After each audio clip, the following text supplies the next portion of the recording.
There is a photograph of Old Penn Station in New York taken sometime before the building was demolished in 1963. In the photograph, the main waiting room rises 150 feet above the floor.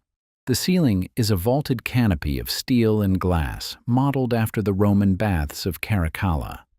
The room is 277 feet long and 108 feet wide.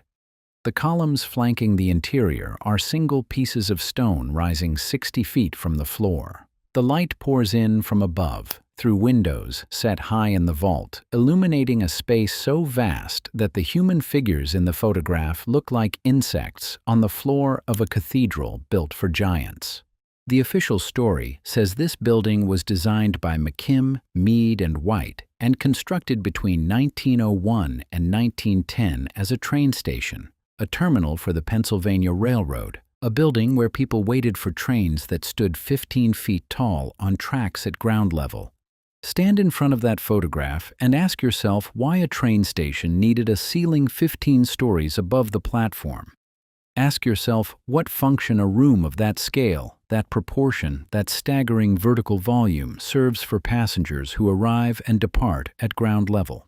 Ask yourself whether you're looking at a building designed for trains, or whether you're looking at a building that was given to trains after whatever it was originally designed for was removed, because that building was demolished.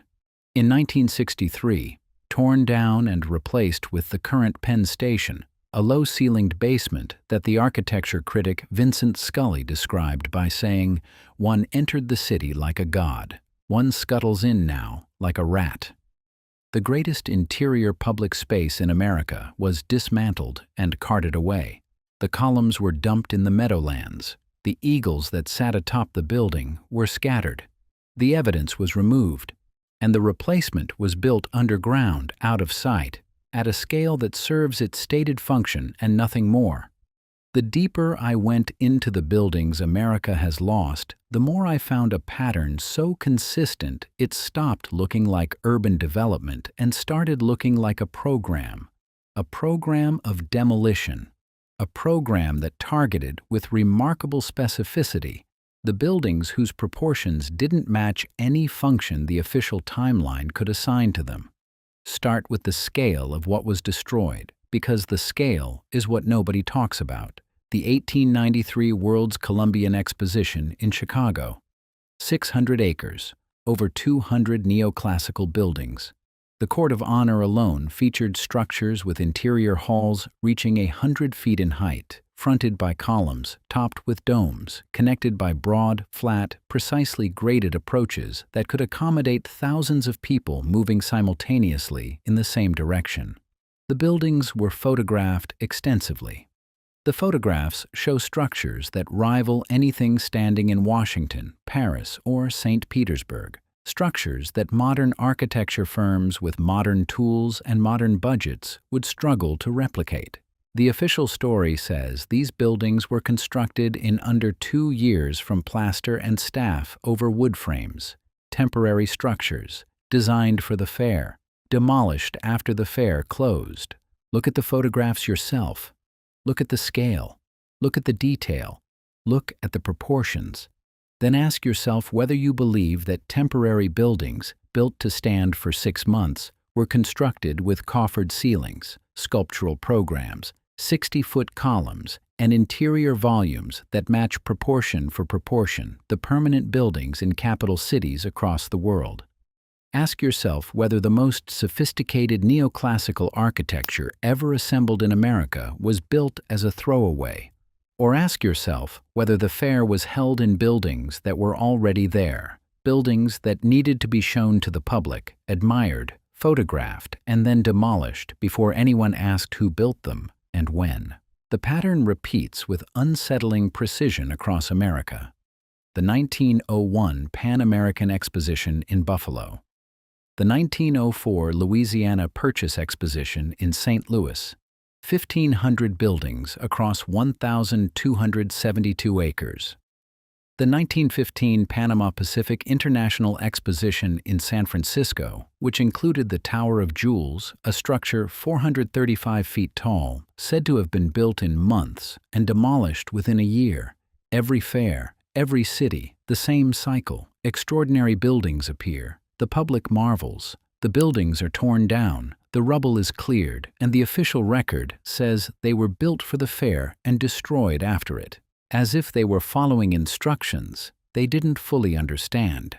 Now look at the buildings that survived, because the survivors are where the evidence becomes physical. Every major American city has them. The grand old buildings that are labeled as train stations, courthouses, post offices, city halls, built in the late 1800s, with features that don't match the functions they supposedly serve. Go to any of them, stand inside, look up, and see the same pattern repeating across the country. Union Station in Washington, D.C. Main hall 130 feet long, 120 feet wide, ceiling 96 feet high. A barrel-vaulted ceiling coffered with gold leaf and plaster, rising nearly 10 stories above a room where people wait for trains. The trains run at ground level. The ceiling is 10 stories up. The ratio between the stated function and the volume of the building is absurd. No train requires that clearance. No passenger requires that space. The building provides 10 times the vertical volume that ground-level rail transportation needs. The Chicago Federal Building, completed in 1905. A massive domed structure with an interior rotunda 100 feet in diameter and 102 feet high. The dome was the largest in the world when it was completed, larger than the dome of the United States Capitol. The building served as a post office, a courthouse, and federal offices. The dome served no function that any of those uses required. It was demolished in 1965. The Singer Building in New York, completed in 1908, at 612 feet, it was the tallest building in the world. A slender, ornate tower with a mansard dome, built as headquarters for the Singer Manufacturing Company. It was demolished in 1968, the tallest building ever legally demolished anywhere on Earth. A world record holder, torn down and replaced with a glass box. The deeper I went, the more I found that America didn't just lose old buildings. It lost the most extraordinary old buildings in the country. The biggest, the tallest, the most ornate, the ones with the most impossible proportions, the ones whose interior volumes made no sense for the functions they were assigned. Those are the ones that were demolished. The silence was deafening.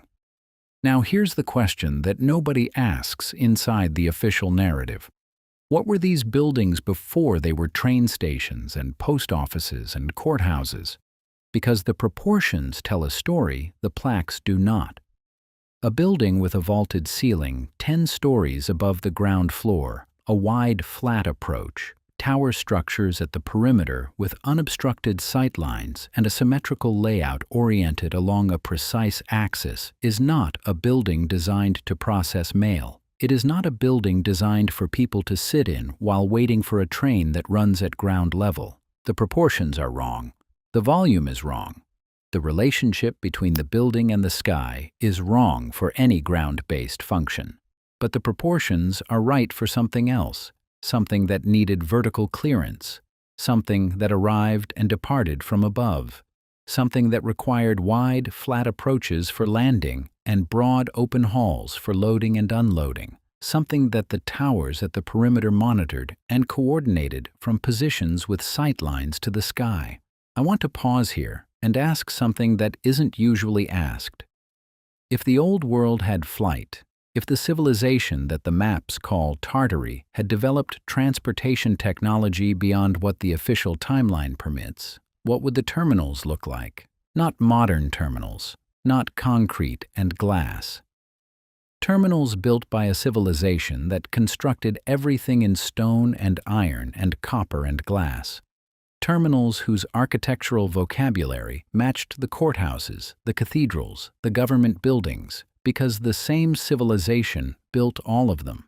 Terminals with high vaulted ceilings to accommodate whatever entered and exited from above, with wide approaches to manage the flow of arrivals and departures, with towers at the perimeters to observe and coordinate, with open rotundas where passengers gathered before boarding, with ornamental spires and copper domes that may not have been ornamental at all. Now look at the photographs again. The World's Fair buildings, Old Penn Station, the Chicago Federal Building, the Singer Building, Union Station, the grand old courthouses and post offices in every American city built before 1900. Look at the proportions, look at the ceiling heights, look at the tower placements, look at the approaches, look at the spires, and ask yourself whether you're looking at train stations or whether you're looking at the terminals of a transportation network that the civilization which built them had mastered and the civilization that replaced them couldn't comprehend. Now connect the buildings to the maps, because the maps are what turn this from architectural curiosity into something that changes the timeline. The old maps, the ones from the 1600s and 1700s, show Tartary extending not just across Central Asia, but, in some versions, touching the edges of the North American continent. The Bering Strait, 55 miles of water separating Russia from Alaska, would not have been a barrier to a civilization operating at the scale those maps depict. Some maps show territorial labels that stretch across what we now call Alaska and into the Pacific Northwest. The cartographers were drawing what they believed existed, and what they believed existed was a civilization connected across the largest landmass on Earth, reaching into the Americas. If that civilization had a presence in North America, its infrastructure would be here, its buildings would be here, its terminals, its transportation hubs, its arrival and departure points would be here. They would be the oldest, grandest, most architecturally sophisticated structures in the country. They would predate the settlers who claimed to have built them. They would have proportions that don't match any function the settlers' technology could require. And they would be, one by one, demolished, relabeled, or buried beneath renovations that obscure their original design. Go look at the photographs of American cities from the 1850s and 1860s, San Francisco, St. Louis, Chicago before the Great Fire. What you'll see are sophisticated stone and brick buildings in cities that the official timeline says were frontier settlements just a few years earlier. Buildings that appear fully formed, as if they were there before the people who are credited with building them arrived. The pattern repeats with unsettling precision. Cities with buildings that are too sophisticated for their stated age, buildings with proportions that are too vast for their stated function, structures that are demolished rather than preserved in a country that demolishes its most extraordinary architecture while leaving its most ordinary buildings standing for generations. A timeline that says flight was invented in 1903, while the buildings that might have served a civilization that flew were being systematically torn down in the decades before and after that date. Maybe I'm seeing patterns in randomness. Maybe Old Penn Station really did need a ceiling 150 feet above a train platform. Maybe the 1893 World's Fair really was constructed from scratch in under 2 years and demolished because the plaster was getting stale. Maybe every grand old American building with a 100-foot vault and towers pointed at the sky was built for the Postal Service. Maybe the maps were wrong, and the photographs are misleading, and the proportions are just civic pride, and the demolitions are just urban renewal. Or maybe the buildings were here before we were told they were built.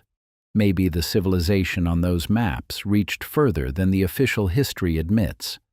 Maybe the structures that were demolished across America in the late 19th and 20th centuries were the infrastructure of a transportation network that the new occupants couldn't operate, couldn't explain, and systematically dismantled. I don't have proof. I have buildings that don't match their labels, photographs that don't match the timeline, proportions that don't match any ground-based function. Demolitions that target the most extraordinary structures and leave the ordinary ones standing. And maps that show a civilization large enough to need flight in a territory that includes the continent where these buildings stand. I'll leave you with this. Old Penn Station is gone. The Chicago Federal Building is gone. The Singer Building is gone. The World's Fair buildings, thousands of them across dozens of American cities, are gone, torn down, carted away, dumped in landfills and swamps. The most extraordinary buildings America ever had, removed from the landscape with a finality that suggests the demolition was the point. But the photographs survive. Go look at them. Look at Old Penn Station's waiting room, its 150-foot ceiling, its vaulted canopy, its columns rising 60 feet from the floor. Look at the World's Fair buildings in St. Louis, in Chicago, in San Francisco. Buildings that were supposedly built in months and demolished in weeks. Look at the proportions. Look at the volume of air between the floor and the ceiling. Look at the towers. Look at the sky above the approaches. And ask yourself what that building was designed for. Not what the plaque says. Not what the history book tells you. What the building itself is telling you with its shape, its proportions, its relationship to the ground and to the sky. Because the buildings spoke. For 100 years they spoke.